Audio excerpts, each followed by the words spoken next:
现在呢，我们的风寒咳嗽的症型跟大家介绍完了，我们来看一下我们该如何治疗这个风寒袭肺的咳嗽。治疗呢，我们多采用疏风散寒、宣肺止咳。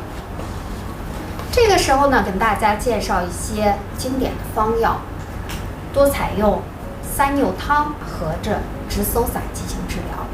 何为三拗汤？我们有一个非常著名的方子，叫做麻黄汤。麻黄汤的组成呢是麻黄、桂枝、杏仁、甘草。那三拗汤呢，实际上呢是把我们的麻黄汤的桂枝去掉了，在这个方子当中只有麻黄和杏仁、甘草这三味药。三拗汤和着直溲散这个方子当中，每个药的功效不一样。麻黄荆芥起到一个宣肺散寒的作用，那紫苑、百部起到一个温润止咳的功效，杏仁、桔梗、白钱、甘草、陈皮起到一个化痰止咳的作用。在临床当中，风寒感冒还会出现许多辩证，比如说你出现了这种胸闷、痰黏不已、卡出这种情况下，我们可以加一些半夏、厚朴。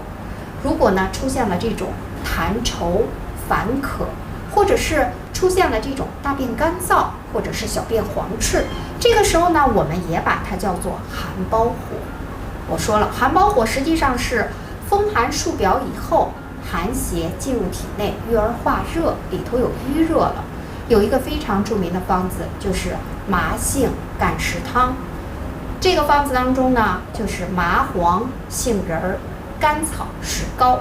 如果这个病人里热特别重，还可以加一些桑白皮、黄芪，起到一个清肺泻热的化痰止咳的功效。如果在临床当中，我们的患者出现了这种卡大量的稀白痰，并且汗出不畅，怕冷也比较严重，我们还推荐一个经典的方子小青龙汤啊。小青龙汤适用于这种风寒数表、寒饮伏藏体内的这种症候。